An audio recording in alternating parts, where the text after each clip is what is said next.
para ampliar sobre este tema, esta decisión que hoy Costa Rica y otros 8 países impulsan en el Consejo Permanente de la OEA y que le pide a Nicaragua que busque un acercamiento, un acuerdo con la oposición para lograr adelantar estas elecciones. Don José Carlos, bueno, ya escuchábamos también la información que preparó nuestra compañera Ana Marta Arce sobre lo que dice también su colega, ¿verdad?, don Francisco, sobre que la única opción que hay es la intervención de los cascos azules. ¿Qué piensa usted, don José Carlos, sobre todo este panorama? Bueno, yo pienso que la acción de la OEA es oportuna.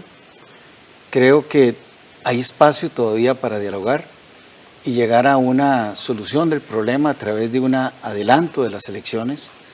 Ciertamente la familia Ortega Murillo, digamos, que están gobernando. Recordemos que Daniel Ortega tiene 22 años de gobernar, del 79 al 90 y del 2007 a la actualidad. Efectivamente eso genera un gran desgaste. En este momento totalmente deslegitimado el señor Ortega, y pienso que la OEA, en una propuesta que hicieron Argentina, Brasil, Canadá, Chile, Colombia, Costa Rica, Perú y los Estados Unidos, con un apoyo de 21 países, se logró una exhortación al gobierno de Nicaragua que dialogue y adelanten el proceso electoral que era para el 2021-22 para el 2019. Esa es una opción bastante razonable en este momento. Para mí, cualquier intervención militar es complicada, aunque sea de los cascos azules de Naciones Unidas. Me parece que es muy complicado y podría generar un crecimiento del problema militar.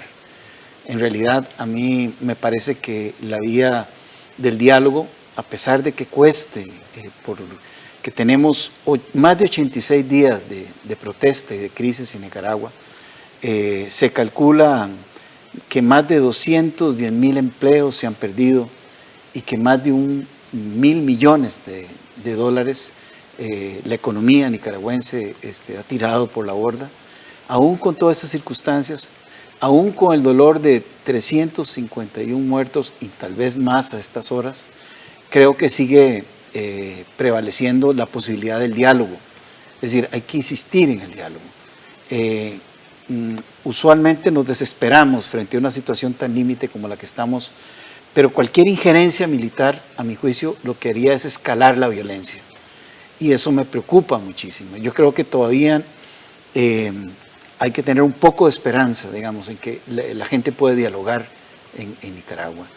Ciertamente es una situación compleja para la sociedad costarricense, porque ya hemos visto que hay un proceso migratorio más fuerte, y este país siempre ha sido solidario con el pueblo nicaragüense, porque además cuando vienen a contribuir al enriquecimiento del país en general.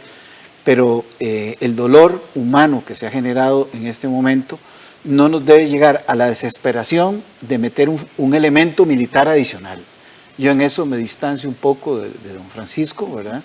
Él tiene todo su derecho a plantearlo de esa manera, pero yo creo que no, hay que evitar eso a toda costa, salvo que efectivamente ya sea algo absolutamente que no haya ninguna posibilidad de diálogo, pero aún así es muy peligroso meter otra fuerza militar ahí, aunque tengan el casco azul. Creo que ciertamente la presión de los países del mundo, tomando decisiones inclusive a nivel mucho más fuertes contra los gobernantes y contra el Estado nicaragüense en este momento, podría ser un elemento que acelere la urgencia de negociar al gobierno de Ortega.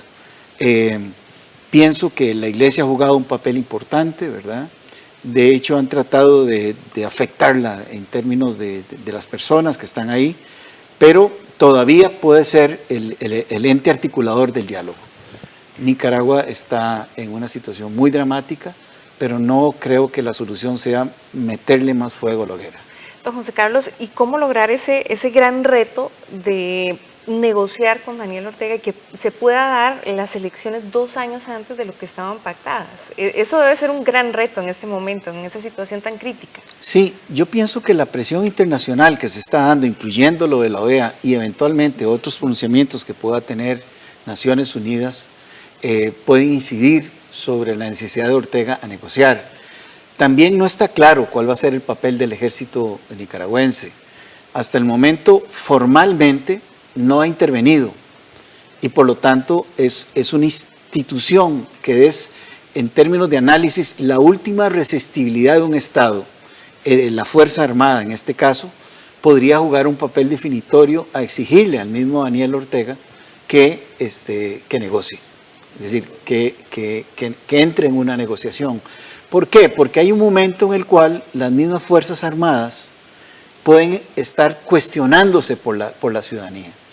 Ya es el momento, y posiblemente así vendrá en el corto plazo, donde la ciudadanía va a exigirle a las Fuerzas Armadas que intervengan, pero no para reprimir al pueblo, sino para pedirle a Ortega que salga. Es decir, eso es una posibilidad. Yo no quiero ser ingenuo, digamos, en el sentido de que las gentes que conducen las Fuerzas Armadas están distantes de Ortega. Lo que pasa en política es que en algún momento, si la cabeza que está en riesgo es la mía y no la de mi presidente, pues posiblemente yo empiece a pensar más en mi cabeza que la del presidente. Y en ese sentido ha ocurrido en otras situaciones en las cuales los ejércitos, que usualmente son muy represivos, ¿verdad? Por un asunto estratégico, se van en una línea diferente a la de la represión, porque entraría en peligro su propia estabilidad. Pero bueno, esto es de alguna manera, tal vez una ligereza de mi parte, pero es importante plantear esa posibilidad en este momento. El hecho de que el ejército no haya intervenido es un indicador de algo.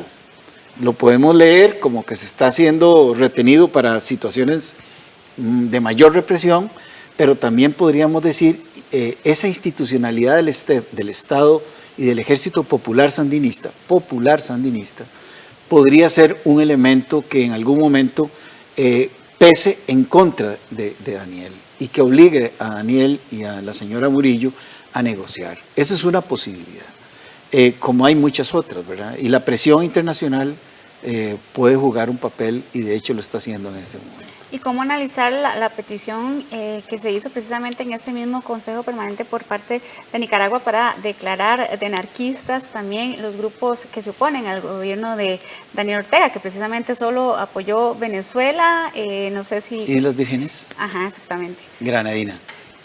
Sí, bueno, yo lo veo como un movimiento que expresa la gran debilidad que tiene en este momento Nicaragua. Porque contar con un apoyo tan reducido, en este caso, no Nicaragua, sino el gobierno de Ortega, me parece que es indicador de que efectivamente no tienen ninguna fuerza. O sea, sus fuerzas internacionales son muy limitadas. Y eso lo expone más bien y lo hace mucho más vulnerable. De hecho, el canciller Moncada, Denis Moncada, rechazó, digamos, el acuerdo de la OEA. Pero ese acuerdo tiene su peso. Yo creo que aquí hay que reconocer la valentía del pueblo nicaragüense. Es un pueblo que tiene experiencias de lucha, ¿verdad? Y lo vemos en Monimbó y lo vemos en otras partes de Nicaragua, que ha tenido capacidad de resistencia. Porque este es un derecho civil. El derecho a la resistencia es un derecho civil. Y esto es interesante y plantearlo. Todos los pueblos tienen el derecho a la resistencia civil frente a gobernantes que transgreden, digamos, el respeto a la persona, el respeto a los bienes de las personas y el respeto a la vida humana. Eso es un elemento. En Nicaragua yo creo que hay una condición muy cercana a una guerra civil. La única diferencia es que el opositor, el resistente, el pueblo, no está armado en las mismas condiciones que lo están las fuerzas represivas. Pero evidentemente, digamos, hay una deslegitimidad total del Estado sandinista y de sus, más bien de sus dirigentes, de Daniel Ortega, ¿verdad? Y su persona más cercana, la señora Murillo, por supuesto. Pero todavía hay instituciones dentro del Estado nicaragüense que no se han visto tan directamente involucradas y afectadas. Y eso habrá que ver cómo se mueve el ejército. Si se mueve en una dirección hacia la represión, pues ahí posiblemente ya sería el último punto, porque la represión sería todavía más bestial, por decirlo de alguna forma, de lo que ha sido. Pero el que no se haya movido, el que no se haya, me parece a mí que indica la posibilidad de algo diferente a pensar que necesariamente va a salir a reprimir. Don José Carlos, ¿cómo valora la labor que ha ejecutado las organizaciones internacionales? Mucho se ha cuestionado de que no entraron a tiempo, que les tomó un poco tarde para manifestarse o actuar, y se ha hablado incluso de que no hay voluntad política por parte de los gobiernos que conforman estas organizaciones. Yo pienso que efectivamente siempre va a ser tarde, porque cuando hablamos de 350 muertos, cuando hablamos que en un día pueden morir 40 personas, usualmente jóvenes, estamos diciendo la sociedad humana está perdiendo y estamos entrando tarde. Pero creo que el mismo pronunciamiento de la OEA va a hacer mover otras estructuras internacionales para esto. Posiblemente vengan medidas contra los dirigentes del Estado nicaragüense en este momento, por parte de Europa, por parte de Estados Unidos y del resto de los países de América Latina que están convencidos de que aquí lo que está ocurriendo es una masacre insensata. Y bueno, creo que eso es lo que está sobre la mesa en este momento, ¿verdad? Y esperamos que eso tenga algún impacto sobre los gobernantes nicaragüenses en la actualidad y realmente entiendan que ya no tienen espacio dentro de Nicaragua para seguir gobernando, que busquen una salida es importante. Y creo que la idea de un proceso electoral adelantado podría bajar la intensidad del conflicto en este momento. Ese conflicto no lo va a acabar, no se va a acabar en este periodo hasta que no abandone Ortega el gobierno. Pero pienso que si Ortega tiene un milímetro de sensatez, un centímetro de sensatez, perdón, debería buscar una salida, porque si no, creo que su salida va a ser muy violenta.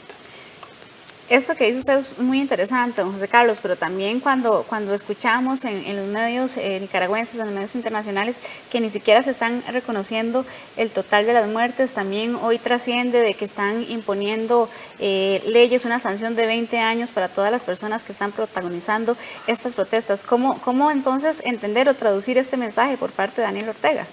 Es decir, eso lo que expresa es la claridad de Ortega de que ya no puede gobernar con credibilidad, con legitimidad.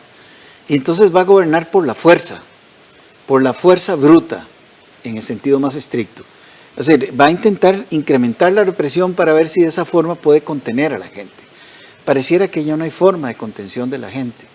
Es decir, son los últimos aleteos de un régimen autoritario que va a extender hasta donde pueda su fuerza, digamos, para tratar de doblegar, digamos, a la gente que hoy tiene esta resistencia civil, porque eso es admirable en el pueblo nicaragüense, es una resistencia civil, ¿verdad? No estamos viendo una lucha de guerrillas, no, es una resistencia civil.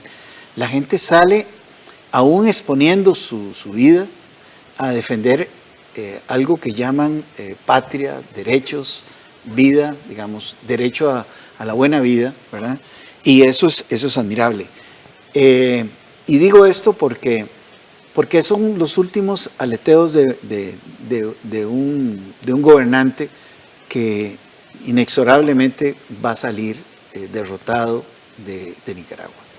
Estaríamos a las puertas de una guerra civil si no se logra el diálogo en estos días. Y también, don José Carlos, para ir finalizando, sí, ¿cómo ve el papel del gobierno de Costa Rica? ¿Se ha movido de la forma que tiene que ser? ¿Se necesitarían más acciones? Porque en caso de una guerra civil, Costa Rica estaría pues viéndose bastante afectado. No está en manos del gobierno de Costa Rica evitar una guerra civil en Nicaragua. De hecho, ya está. La resistencia civil es una forma de guerra civil. Es decir, es una resistencia civil. ¿Qué es lo que le hace la diferencia? Que la resistencia no es armada en este momento. ¿Podrá armarse en el corto plazo? No sé. ¿Llegarán, como en el pasado, armas para que el asunto adquiera otros niveles y grados de lucha? No sé. No sé si sería lo prudente y lo adecuado. No sé si eso le daría alas al animal ponzoñoso, digamos, a las fuerzas militares de tener que intervenir contra la gente armada. Por eso es que, de alguna manera, creo que además la resistencia civil es una resistencia inteligente y coherente, porque en el momento que esos grupos se armen, van a provocar precisamente que el ejército intervenga y utilice una fuerza brutal mayor, ¿verdad? Eso es algo que me parece que está dentro de una línea de acción correcta. Por lo tanto, yo diría, sí hay una resistencia civil, que no se dice que es una guerra porque el otro grupo no está armado, pero de hecho ahí está una gran guerra civil. El gobierno de Costa Rica creo que ha actuado muy bien. ¿Por qué digo que ha actuado muy bien? Porque se ha denunciado el asunto, se ha advertido la necesidad de que intervengan a nivel internacional los países para resolver el problema, y además ha provocado en la OEA un pronunciamiento como este. Costa Rica no puede ir sola, digamos, en este caso, porque realmente estaría de alguna manera dando excusas para que Nicaragua venga a provocarnos y se genere un conflicto que pueda favorecer al régimen actual. Entonces yo creo que el Estado ha actuado muy prudentemente. Posiblemente hay cosas que podría hacer mejor, pero en general mi valoración es que ha sido prudente y de alguna manera bien efectivo. Este pronunciamiento de la OEA es un logro que me parece que puede dar frutos. Muy bien, muchísimas gracias, José Carlos, como siempre, por su valioso aporte en estos temas. Gusto siempre compartir con ustedes.